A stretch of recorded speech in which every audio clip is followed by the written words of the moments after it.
Good morning, everyone. Morning. Yeah, I just want to say we're living in a momentous time right now. Absolutely. We had a few things mentioned this morning about the election, and let's say it seems to me that everyone is either talking about the election or avoiding talking about the election, one or the other. But it's a little bit like trying not to think about dancing elephants and dancing donkeys, right? So even if we're not talking about it, it's still out there. And I know, well, I think everyone's going to be really glad when it's over. And it's interesting. It's not just us here in the United States, but people in countries all over the world are either worried about or simply fascinated with the process that we are going through in this very unusual ways. I even read a news article about how the stress from this election was causing an uptick in people's health problems. So today it just seemed like I ought to, and I want to talk a little bit about how we can move through the upcoming days in a more peaceful way and see if we can make a shift from feeling anxious to maybe even feeling excitement and hopefully shifting into a state of what we like to call cheerful expectancy. When I was on my way this morning, I listened to a radio talk by Ernest Holmes, and I don't know if I announced this before, but now on our website we have links to many of his radio talks. So you can go to our website, CSL and click on links, and you'll see some links to his radio shows, which I enjoy. They're so much easier than reading the sides of my textbook, and they're short. But in this talk, his point was that anxiety is contagious. But he also said confidence is also contagious. So last week, for those of you who were here, Reverend Maureen talked about immortality, the perfect Halloween coincidental talk. But in her talk about immortality, she mentioned the idea of reincarnation, which is actually an idea that we at Centers for Spiritual Living don't take a stand on. We don't say yes or no about it. Although many people think it's likely, since there have been so many documented cases of especially children remembering exact details from what appears to be a former life. But then on the other hand, we don't know for sure that they're not psychically tapping into someone else's memory. So we don't take a stand on whether that's reincarnation is true or not true. But I have sometimes wondered if maybe the reason why the population of planet Earth isn't so large right now because everybody wants to be here. It's such a momentous and interesting time to be alive, to experience this time of change that's going on, to experience it, and maybe even to lend a hand. And that's maybe just I'm sure it probably is just a silly daydream on my part. But if you can distance yourself from the feelings of stress that so many Americans are feeling this weekend, and if you can distance yourself from feelings of fear about the current wars going on in the world, and if you can distance yourself from feelings of worry about global warming and droughts, floods, hurricanes, and storms, if you can distance yourself from feelings of anxiety about inflation or taxes, and if you can distance yourself from your own personal worries about your health or your personal finances or your own relationships, if you can just step away long enough and feel free enough to just imagine for a moment that you're just sitting in a movie theater watching a fantastic movie, a fantastic drama about the goings-on here on Earth right now, don't you think that it would be very interesting that you would actually be watching one of the greatest movies ever made, the greatest shows? I mean, whatever you might like or dislike about it, you have to admit that life on Earth is quite interesting. Not boring. Even exciting. We really are living in a momentous time.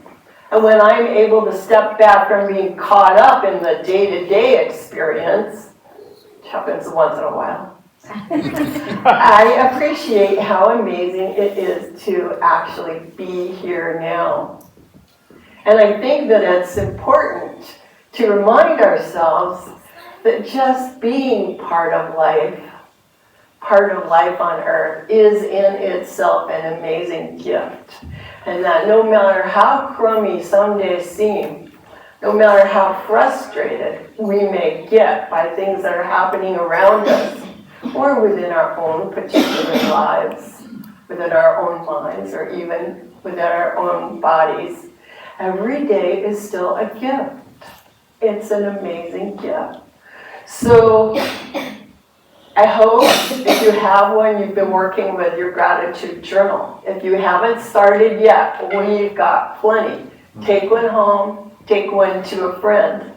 And this is the thing I want to say because I'm like this. It's just like meditation or positive thinking of any kind. If you miss a day working with your gratitude journal, don't stop. Just pick it up the next day. So basically, it's organized, so there's 40 days. It's numbered 1 through 40. 40 days in which you can just write down 10 things that you're grateful for. It could be sunshine, the beach, anything that you want. But doing it repeatedly, I think, it's an experiment. It's a spiritual practice experiment. So I really want to encourage everyone to try it and see if you get anything out of it. I believe that each of us will. So, what could your entry be, your next entry, whether it's tomorrow morning or when you leave here today? How about life? Just being grateful for life. For me, reminding myself of the gift of simply being alive is how I am managing to keep my stuff together in the face of the upcoming election. There's a lot at stake. I understand that. But I'm only one vote, right? Now, personally, I don't like it when I hear people calling other groups of people garbage. Why? Well, my particular life experience includes sitting in a history class after the bell rang when I was in high school. And for some reason, even though I was a good student, I was sitting there and I listened to my teacher talking to another student, not such a good student. I was very quiet and shy. I didn't say anything, but I heard what she was saying to him. And she was calling him garbage. And I was so like, wow. So he's not going to go to college, but he's not garbage. Why would you say that? So for me, that's my life experience. That's the window with which I see the world. Other people have entirely different experiences in their lives, and they're looking at the world, including this election, through a different framework, a different lens. So what I have learned over time and what we teach here is that each person is on their own spiritual journey. And it's not up to me or any of us to run the other person's life. I can wish them the best, but I don't get to make their choices for them, and they don't get to make my choices for me either. I have learned to use a spiritual practice. Well, I have a few of them. One I want to share when I have someone who's really bothering me. Or even an issue, I guess you could use it. I haven't tried that. It's to just picture that person in my mind and say to myself, I bless so-and-so, and I release them to their highest good. I bless them and I release them to their highest good.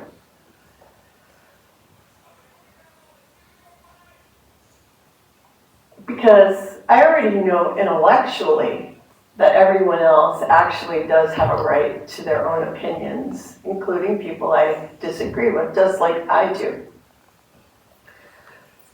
But sometimes in day-to-day, it's hard not to get a little emotional about things. And so that's a really beneficial practice that you can try. The basic idea underlying New Thought and Science of Mind is that our thoughts, our individual thoughts, and also our collective thoughts do create the tendencies in our lives. Our thoughts shape our experiences, the good and the not so good. And so that's why here every Sunday we're basically recommitting to using our capacity for thinking wisely and living in harmony with life. And we support each other in doing this. That's why it's so wonderful to have a group of people that you can share your ideas with and share your outlook. It's kind of really, it's just like the microphone needed a new battery today. Well, every Sunday morning, we're here and we can recharge our batteries by sharing our light. And so I know that in the long run, everything will be fine. Even though in the short run, there are always bumps on the road. And I also know that each and every one of us has a particular, unique role to play in this drama playing out on Earth. Or, as Ernest Holmes, our founder of our teacher, he called it this thing called life. And I want to share a few words from the beginning of the book that Ernest Holmes wrote that was called This Thing Called Life.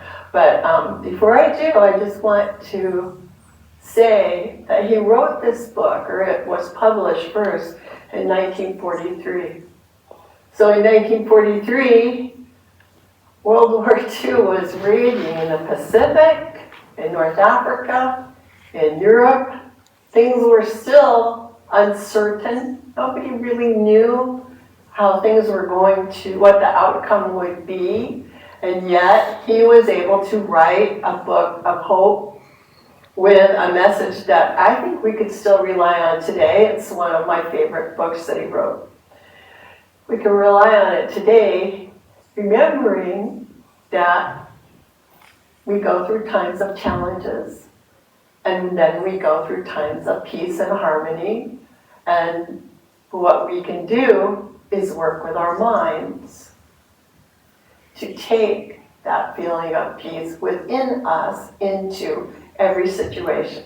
So let me read what he wrote.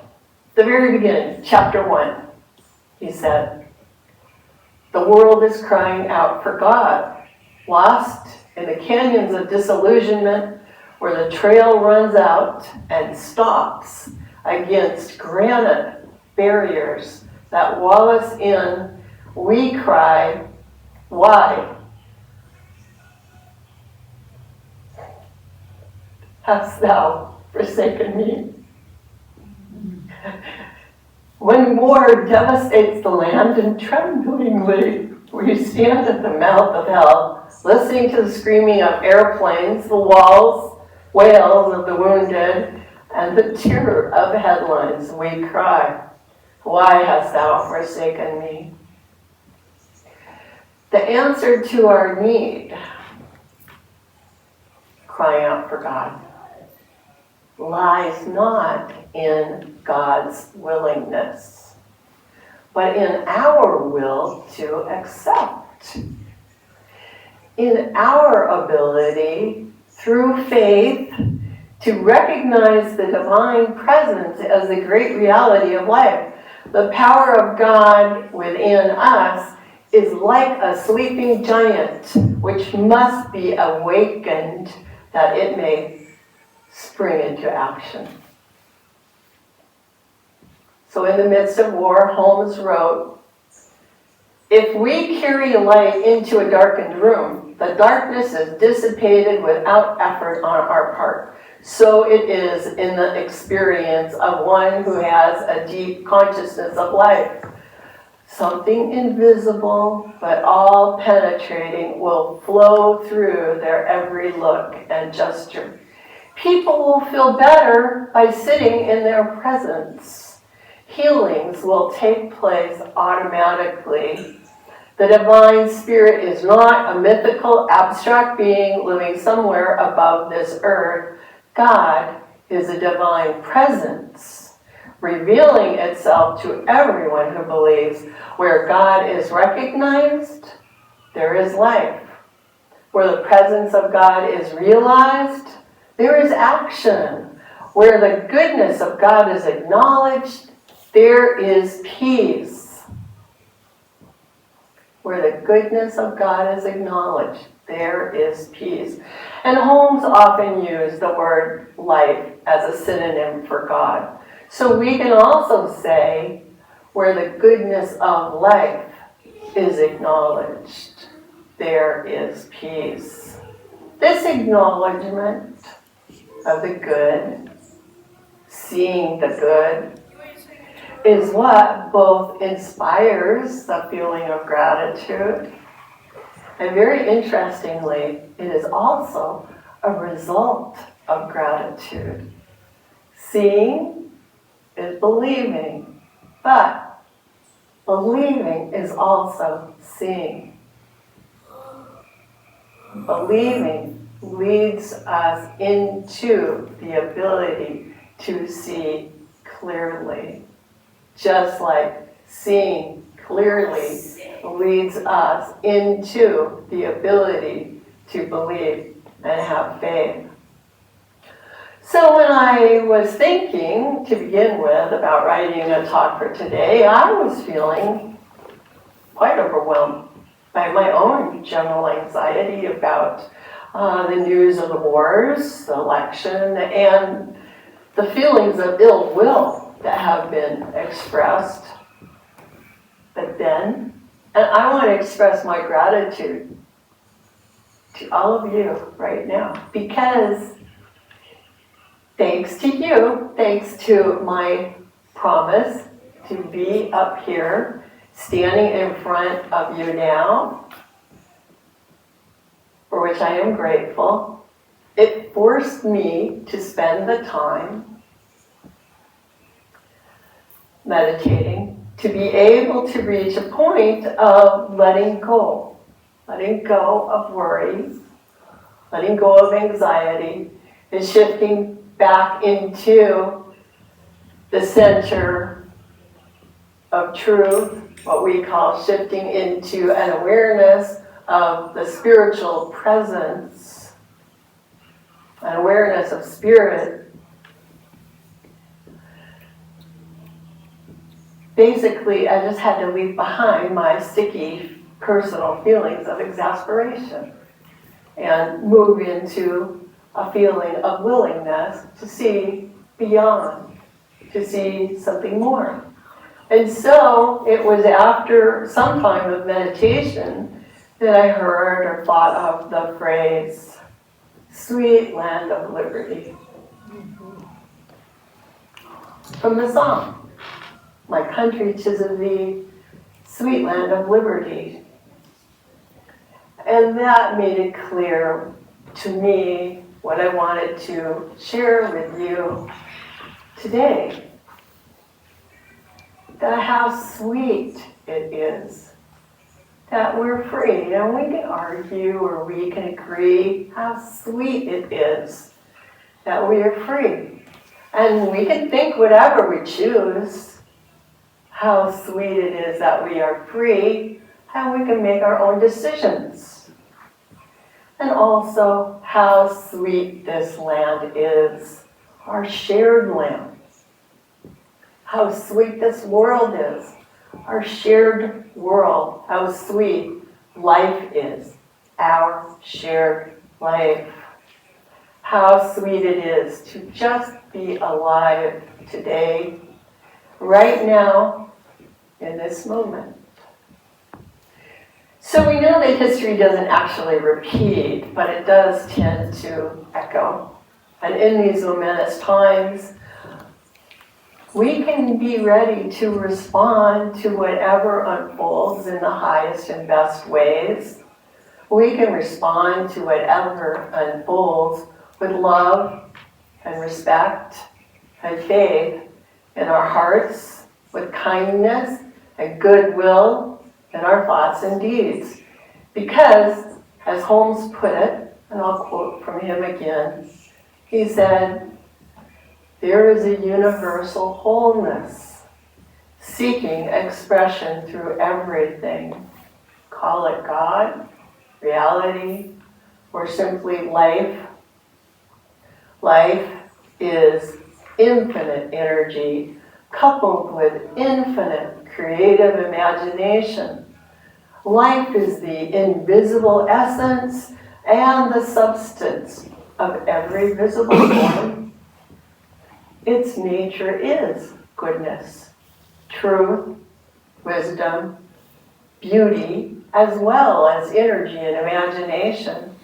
Our highest satisfaction comes from a sense of conscious union with this invisible life. All human endeavor is an attempt to find such an inward wholeness that all sense of fear, doubt, and uncertainty vanishes.